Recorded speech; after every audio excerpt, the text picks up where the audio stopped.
Andrew Yang. Hey, Andrew. Welcome. Good. How are you? See you.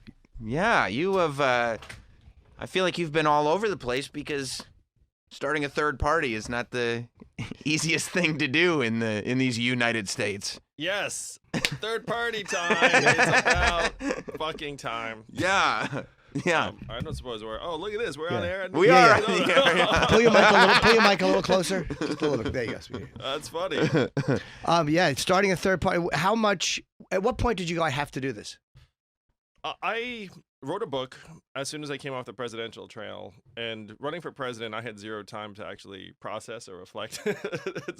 So when I was trying to figure out, okay, like what do I actually see as the path forward, I realized that the problem is the system. The system is pitting Americans against each other, and it's a clash that no one's going to win. And so we need some kind of dynamic change. And then I dug in and said, the only thing that makes sense is to move towards open primaries and have a more vibrant multi-party system, which of course seems impossible to a lot of people. And then the only way to make that happen is third party, which I have christened the forward party. It's not left or right, but forward. Yeah, the non-open primaries seems like a gimmick. Like it seems like it's a trick to get people to assign themselves to one political party or the other. Because if you're like, I don't want to commit to voting Democrat or Republican in every election, but if you don't pick one, you're not going to be able to vote in the primaries. And you're like, well, what? But I don't want to. What? Yeah.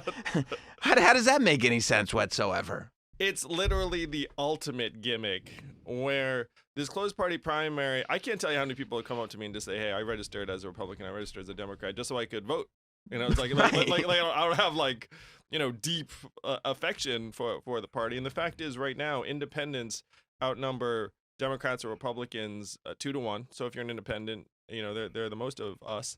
Registered or just people who that's how they think of themselves? That if you ask them their party identification, Gotcha. Right now it's 44 to 50% independents and then about 25% Democrats or Republicans. 62% of Americans want a third party. 60% think both parties are out of touch. So you have these two parties that don't command that much genuine loyalty from a ton of people, but we all have to put a D or an R next to our names in order to vote in a lot of cases. The lesser of two evils, almost. What's something? And I ask politicians this too. Like, what is something that, like, say, the Republicans were for, that the Democrats were fighting, that you were like, no, this is a great idea, but we're just Democrats, so we feel like we have to fight it? I ran a small business. There are a lot of things around small businesses that Republicans are for that I think are positive. And Republicans also do some work around trying to help family units, which I also think is positive and makes a lot of sense. I actually, when I was running for president, I advocated for free marriage counseling because anyone who wants to stay together, we should be trying to help. Yeah, that is interesting, that like family values, Right. but like I actually have a thing that will help with family values, not just talk about it, right? Yeah, exactly. I mean, I'm married, happily. But it's not always easy. And when we first had our first son, it was the most stressful freaking time. And then you imagine people going through that, and maybe they had less support or resources. And anyone who wants to stay together, we should be trying to help. What was it like being on that stage? And I don't mean the physical stage, but when you're running for president, the amount of scrutiny you're getting, the amount of eyes you're getting on you, the amount of every single thing you do is going to be sent out and more is going to be made out of it. Were you ready for that? Was it something that you expected, or was it kind of overwhelming? Well, I talk about this in the book, and I want you guys to imagine being like the anonymous Asian guy, being like, I'm running for president of the United States circa 2018, where I'd literally be at like my son's birthday party, and the other dads would be like, what do you do? And be like, I'm a presidential candidate. And I'd be like, tell me more. So I did not expect the scrutiny, because the scrutiny would be a very high order problem. You know what I mean? Yeah. It's like if people started paying attention, that things are actually going right. And that is what happened to some extent. I mean, a lot went right. If you did support my campaign, thank you. If anything, there was a lot more scrutiny around the mayor's race just because I entered as the front runner. But with the presidential, I was often the scrappy upstart. And even on the big debate stage, the other candidates, I could tell, had zero interest in any kind of exchanges with me because their teams were like, if you get into it with Yang, that's like the biggest waste of time. Like that's not optimal time usage. So Well, they can only away. lose it because they were bigger names, maybe. So if they lost to you, it was very bad for them. And if they beat you, it's like, okay, you beat a guy in the moment who you're a bigger name then. It's actually funny because like Bernie and I got into an exchange about guaranteed jobs versus basic income. I've obviously love Bernie, supported him in 2016. But I don't think, I think people would prefer money to a guaranteed job in most cases. And I think the government could much more realistically deliver on money than a guaranteed job. Yeah. And so we had this exchange on the debate stage, and then Bernie just drops it immediately. And then at the next break, Bernie just comes over to me and is like, nice work. I'm pretty convinced because like that's what immediately, and I think it was for a lot of people, but like you got my attention immediately with universal basic income because I think that everybody can agree. Mark Cuban was just in here a minute ago. Yeah, I saw Mark. He's a friend. Yeah, we were talking about AI and how while it might not destroy human beings immediately, it's definitely destroying jobs and already has destroyed some jobs. So it's like there will be new jobs, but what does that transition look like when people who aren't trained? And so I'm sitting there. Well, I'm sitting there going like when you presented universal basic income as the answer, it's like, yeah, like that makes sense. And I feel like that wave woke a lot of people up. And I think that you're going to find yourself in a position not too long from now, in a few years, where somebody is going to win the presidential election. And they're going to use a lot of your ideas, but they're the ones that are going to be the president. Is that going to be difficult for you? Are you going to be happy to see your ideas implemented, or are you going to sit there going like, well, that's what I said? I would just be pumped to have the ideas get across the goal line. And the fact is, they're not my ideas, I mean, Martin Luther King fought for guaranteed income. Thomas Paine was for it at the founding of the country. Milton Friedman, the economist. So this wasn't me. I just want to get money into people's hands and ease the transition, because the transition is going to be catastrophic, in my opinion. I mean, you have, let's say, over 2 million Americans working call centers right now. Yeah. How long until you think Google's AI can do that job? And then what are you going to do with 2 million call center workers? So like, and that's just one of, frankly, like dozens of very realistic things you can map out. Yeah. Yeah. So you think it's going to be an ugly transition when it happens? Aren't we living a version of that right now? I mean, is anyone looking around being like, oh, this transition is going great? I mean, the fact is that there are a lot of industries that are being transformed and decimated right now. And a lot of people right now are struggling to find new opportunities. There's no magical way to cross state lines and find the next thing and all this stuff. Like even thinking like that is actually damaging, because you imagine that we're widgets and we can this widget needs to be in Seattle. It actually is just not the way things work in real life. What do you think? I want to ask. What do you think Trump tapped into with people? Because he blew past other Republicans too. What do you think it was about him? Because he's an outsider. Do you think that any of that is the same as kind of an independent thinking? What do you think he tapped into that got people to vote for him? So in overly simplistic terms, and there's a lot of different elements, but Trump started to embody this anti-institutionalism that a lot of Americans related to. It's just like, shit's not working. These people suck. That they're just doing their own thing, and you're on the outside looking in. And oh, by the way, they look down on you. I mean, that's like a reasonable summary, and you're like, oh shit, yeah, like that. I'm down. Yeah. Yeah. And you're like, that kind of is feels what's right. happening. Yeah.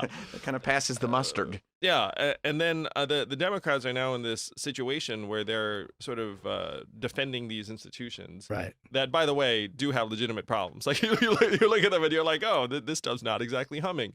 And so the hope is that the Forward Party can become this middle ground where it's like, look, shit's not working. We're not here to just try and cause problems. We're here to try and fix them. Like, we actually want to try and improve things, either improve the existing institution, maybe form a new one, maybe find ways to deliver value that aren't all about kind of preserving a bureaucracy for bureaucracy's sake, which is one of the reasons why universal basic income was what I ran on, was that, again, the government could deliver on this. Like, a friend, Andy Stern, said to me, the government's not great at many things, but it is above average at sending large numbers of checks to large numbers of people promptly and reliably, like every period. Yeah. That's like a core competence of the government. And so we should like lean into that, and instead of being like a politician being like, I'm going to do this, I'm going to do that. It's like a lot of those things you're probably not going to do. Yeah. Yeah. And it was pretty interesting, during the pandemic, that right after you kind of presented this, a few months later, like the infrastructure was clearly in place because we got checks, right? Well, tens of millions of us got that $1,200 check, and then later the $600 check and the $1,400 check. 70 million Americans are getting this child tax credit right now, which is, by the way, like the greatest thing in the world. But I will say that the infrastructure we used, the pipes, was the IRS, which actually missed a lot of people because a lot of people didn't pay taxes. Like a lot of people were actually left out. So the government of Togo, which is a poor African country, set up a digital portal where they did send out money digitally to people. And I was arguing it's like the U.S. should just do that. Canada did a version of that. My nonprofit, Humanity Forward, did a version of that. The IRS was the best thing we had, and it did work for a lot of people. But the people at the very, very, like the neediest end often didn't get it. Yeah, it was. Do you think that? What do you think people that don't like it about each other? Because I think that the problem is it's not Republicans or Democrats. It's more that there's this underlying dislike people have because we're fighting. If it's not vaccination, it's politics. If it's not politics, it's language. If it's not language, it's this. And it's people just basically bludgeoning each other all the time. Well, you noticed. Yeah, so this is the doom loop that the duopoly has us in, where you're being pitted against each other. I mean, I feel this personally, but the Forward Party is also about this, is we love Americans. We love everyone. Grace and tolerance. Family members of mine voted for Trump. I still love them. And that's, you don't like them, but you love them. I like them too. But that's what it was. I mean, I'm 46, so you kind of remember like 70s, 80s, 90s. There's like a sense of, okay, we're all in this together, and then it's gotten worse over the last number of years. We can all sense and feel that. We're actually at Civil War levels of political stress right now, according to various measurements. So it's real. And then you have to ask yourself, okay, is that going to get worse or better? And you're like, probably worse, because all of the incentives are around this polarization and clashing. And the media incentives are actually around polarization and clashing. And then social media incentives are definitely around polarization and clashing. So how can you actually bring the temperature of the country down? And the single biggest move we can make politically to bring the temperature of the country down is to actually free politicians from being beholden to the most extreme voters in their districts, which right now like hold all the cards, because in 83% of races around the country, it's safely Democratic or safely Republican. By the time it gets to the general, it's decided. People listening to this probably live in a place that resembles this, because that's like 83% of the country. So if you're in office, your job is not to please 51% of the people in your district. Your job is to please the 10% most extreme partisan voters on one side or the other. This is why that Congress has a 28% approval rating right now. The re-election rate for individual members, 92%. Think about that. It's like the whole thing can function very, very poorly, but people will essentially be assured of their jobs as long as they cater to the most extreme people on one side or the other.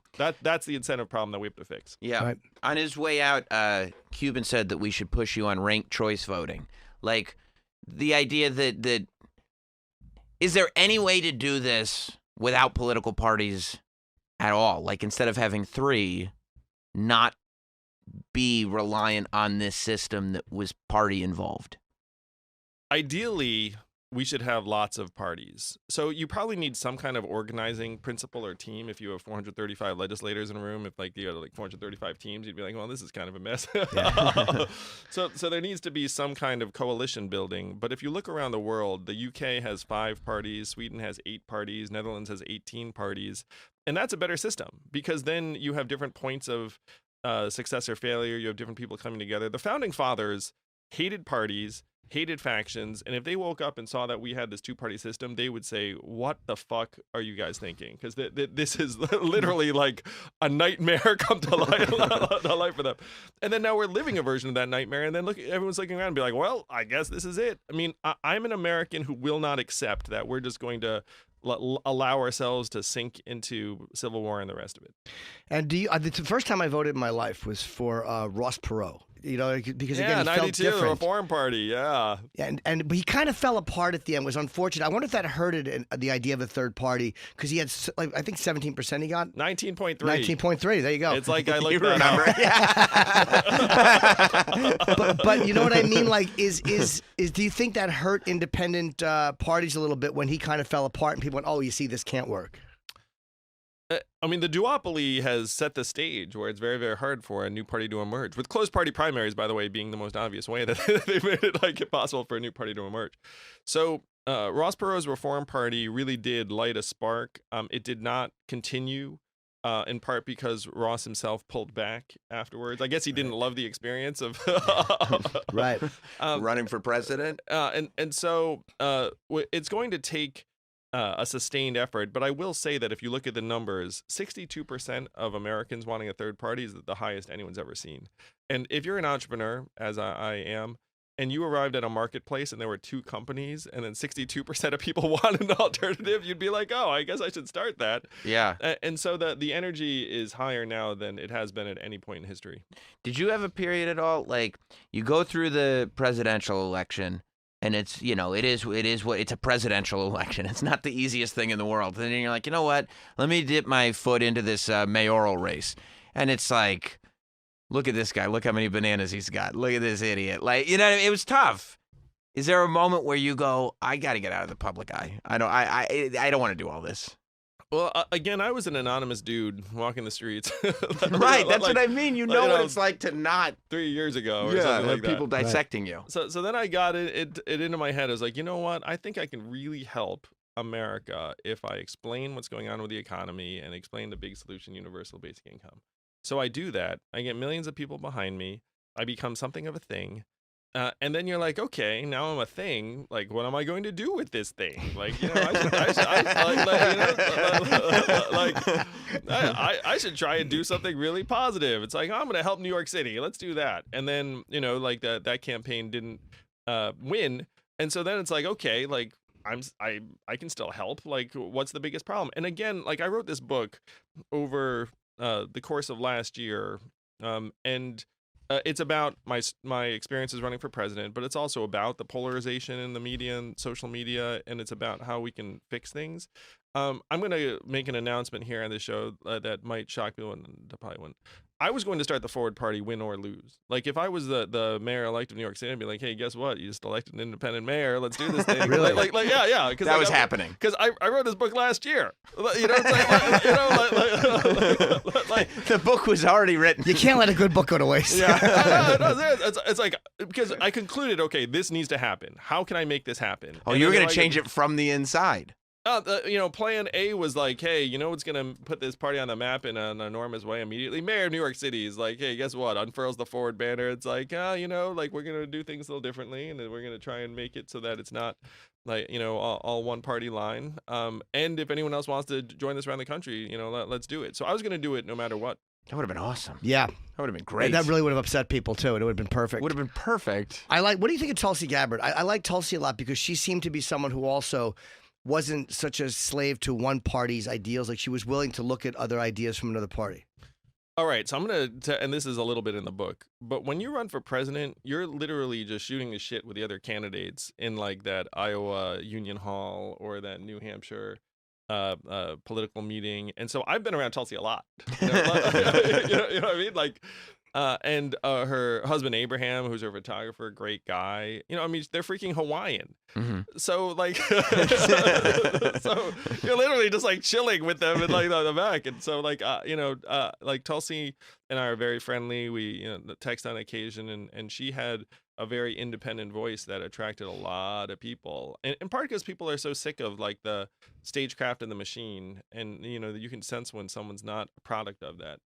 Yeah, because they had like Biden and Warren in the middle of this, Mm-hmm. and it made me so crazy watching the debates. I'm like, they asked her a question about being the youngest candidate, some bullshit non-policy question that she couldn't. They asked me about Putin. It was like, you remember that? I was like, sorry, I beat your guy. but part of me really was like, what the fuck was that question?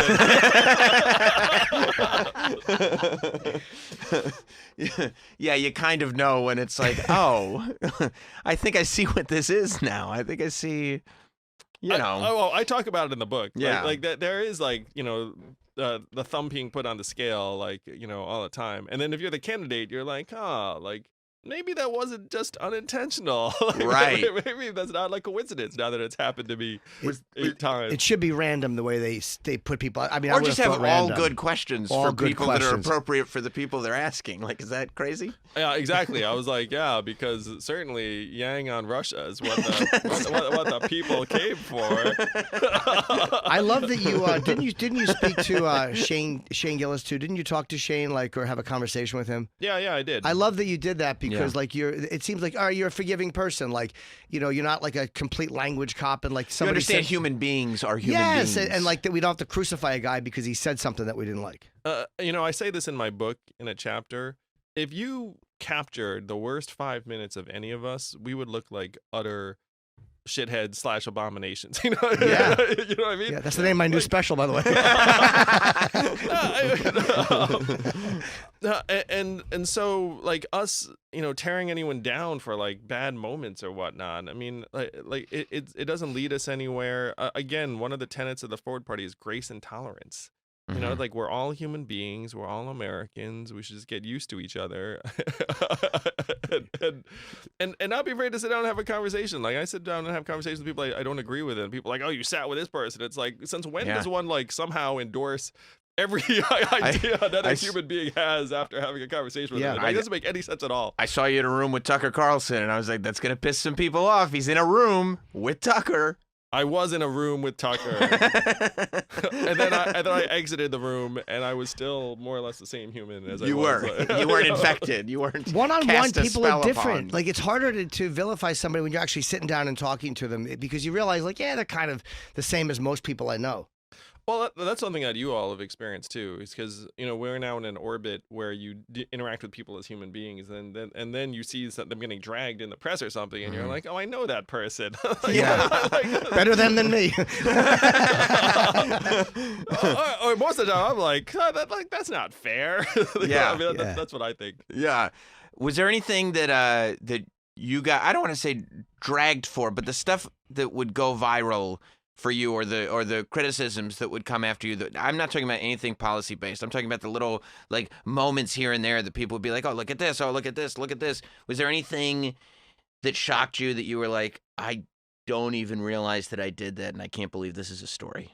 Oh yeah, that happened any number of times. Yeah. And that's a strange feeling where I was like that, like that interaction seemed completely benign and innocuous to me, and then all of a sudden it's like, trending. And Yeah. like someone's beating you up for it. Does that come with the inexperience of being, like you said, I'm a regular guy 3 years ago, now all of a sudden I'm just being a regular person, but the cameras are on me? Does that come with just one of those things? Like, because even Trump was a public figure for a long time before he ran. Right. So was that one of the things that might have, oh, I was just a regular dude, and all of a sudden there's cameras on me all the time? Well, I mean, I think one of the things that happened was like I went to see Dave Chappelle perform at a comedy club, and then the street comedian told an off-color joke, and then I reacted. It was like freaking midnight on the street at the club, and then that became a major story like a number of days later, and then I was like, I guess I can't go to the club and stand on line, and I stood in line because I didn't want to be a dick and be like, I'm cutting this line, I'm Andrew Yang. You thought maybe you'd just be a normal person.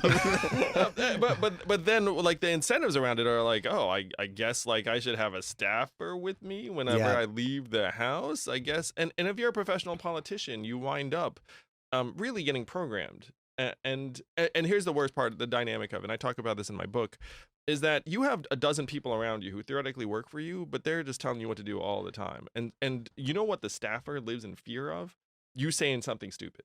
So if you're a politician and you're surrounded by these people, you have these people just trying to sand down anything that might be objectionable or interesting. And so that's why our politicians all seem like robots, is that it's like, because they have all these people around them being like, don't do it. And then you're like, oh, okay. Well, that's also this industry, right? Like it is literally their jobs. It's their jobs on the line, yeah. Yeah, sure. Like you don't say this, and it's like, but what if we just all did? Like, yes. What if we just did? Yeah, and so the inhumanity of our political process is one of the things that's driving us to despair. I mean, like we can sense that people are now part of this process and part of this machine, and their incentives are not around really solving our problems. It's just around trying to like keep the train moving and keep the 100 people around them employed. I mean, it's real. Yeah. And it's what we need to break free of if we're going to have any hope, because this time is not. Time's not on our side. Let's put it that way. Now, the forward party, I love the idea of another party. I love it because I can't stomach the two-party system. Are you supportive of law enforcement? And not just in a way of like, yeah, I'm supportive, but I mean, do you think defunding the police is a good idea, or do you think that it's dangerous?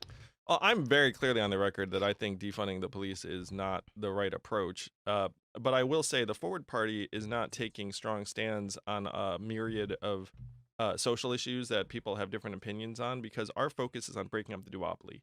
And so what we're saying is like, look, we can disagree about a lot of stuff, whatever, it doesn't matter. What we have to agree on is that this duopoly is going to kill us. Yeah. And so our principles are around open primaries and ranked choice voting, fact-based governance, like grace and tolerance, like I just said, having better measurements, having government actually work better, which I think is something we should talk about. It's like we accept our government just floundering all the time, and everyone's like, well, I guess that's just what they do.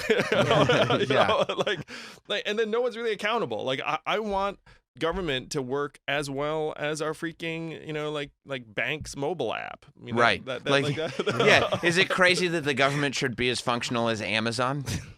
It should not be. And then you wonder why we're willing to share our data and trust private companies more than we are the government, because like the private companies seem to have their shit together, at least in terms of executing. So that and that's not, I mean, like if you could change that, then that would be a game changer. If everyone's like, oh wow, like stuff actually works well, and like they wanted to do something, it just sort of happened. Like like if we sent money and it like just appeared, and you'd be like, wow, that worked. I mean, like it's funny. It's like when something works out of government, we're almost like surprised. We're like, oh wow. Yeah. Well, Andrew, we've been waiting to talk to you for a while, so we really appreciate you coming in. The book is called Forward: Notes on the Future of Our Democracy. It's out now, and I think you're a fascinating guy. There's not that many people who get to be on the level that you've been on and still maintain some level of being a human being, and like that we can actually trust that whether we agree with your ideas or not, they're actually coming from your brain. Thank you. Which I think is refreshing. I'm still the same dude. I'm still like, my wife would kill me if I weren't. But yeah, if you want to fix things, forwardparty.com, let's fucking do it. And I'm going to read the book. They didn't give us a copy, but I'm definitely going to read it. I got a copy right here, bro. Thank you. I was trying to hint. I didn't want to beg, but the book tour and Q&A, the books will be pre-signed. And where can they find out this information? AndrewYang.com/events. I got that URL from another dude named Andrew Yang. Oh, really? And and my name is Jim. If you're going to sign, I would love it to me. You got it. Thank you. You got it, Jim. And also, I want to deeply apologize for my co-host before I saying. bet you'd forgotten. No, he said it didn't pass the mustard. And I think it almost destroyed the interview, and it's definitely ruined our show, so I apologize. This is the last accepted. I'll let it pass. President Yang will let it pass. Thank God. Thank you, Andrew.